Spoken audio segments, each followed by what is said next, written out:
This clip is brought to you by SaveWithConrad.com.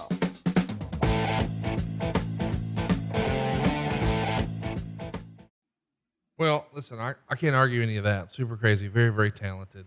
Let's talk about SmackDown on June 14th, 2005. It features Benoit defeating Doug Basham, but JBL and his cabinet attack Benoit until Undertaker makes the save. It's a weird team, Benoit and Undertaker. The Guerrero and Rey Mysterio feud is going to continue. Serious business. This is an era of, shall we say, interesting creative. We just talked about the Mexicals. Now we've got Eddie and Dominic and Rey Mysterio. Another really bad idea, maybe? Oh, no.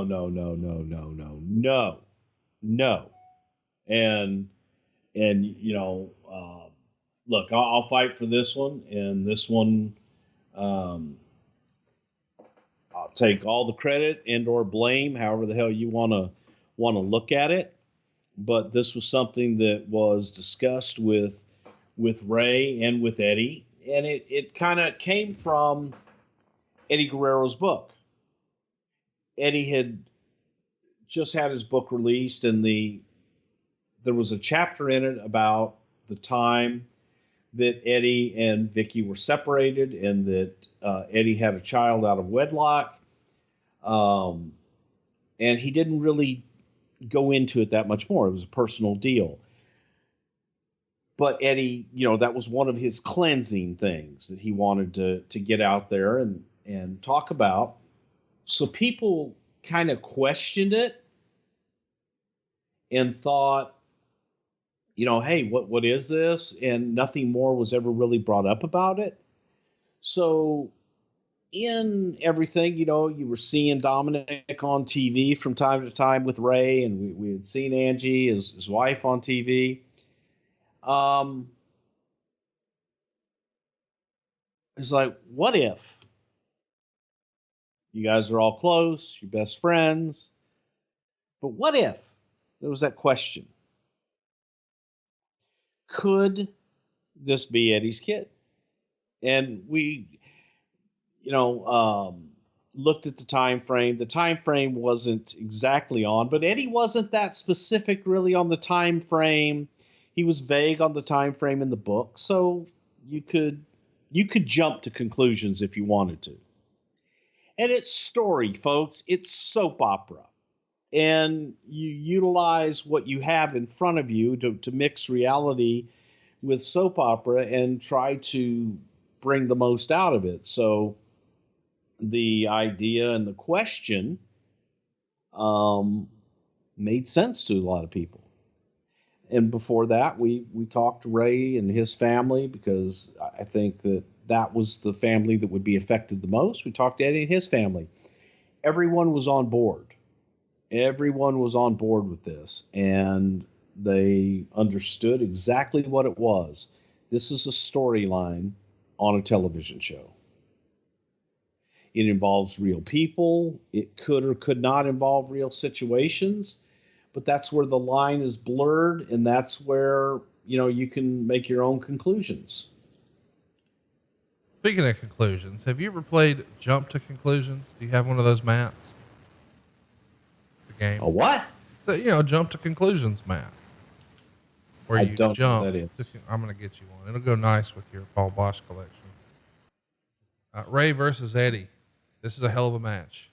It's a little silly, and it's cool that we get to see Dominic now 15 years later, but both of these guys are just so fucking good. If you're going to watch one match on this card, this is it. I absolutely loved their pay-per-view match back in 97, and this is not the same couple of performers, but they give you a different match, and it's tremendous. Now, there are some light Let's Go Eddie chants, and Dominic is sitting ringside here looking concerned.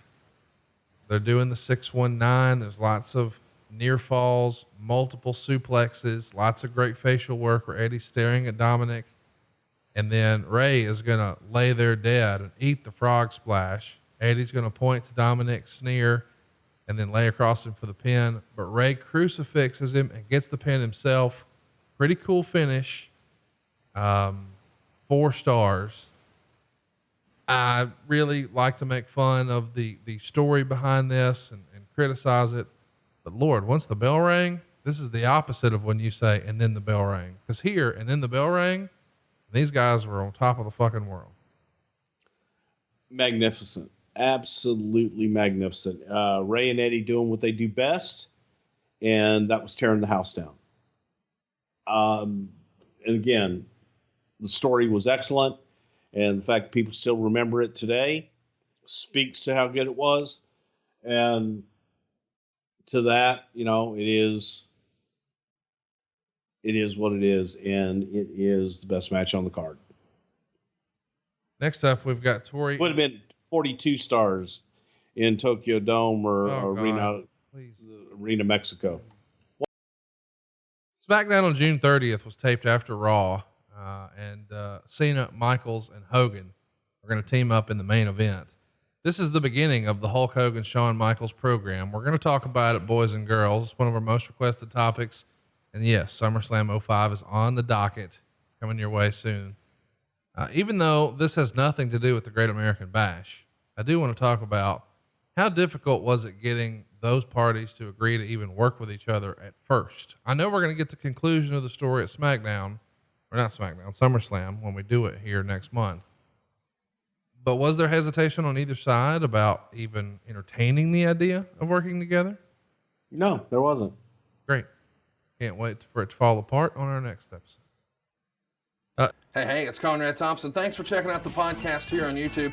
Be sure to hit the subscribe button and the notifications bell so you get a notice anytime we upload some new content. And go save yourself some money right now. If you're in a 30-year loan or you have credit card debt, it's not a matter of if I can save you money. It's a matter of how much. Find out right now for free at SaveWithConrad.com.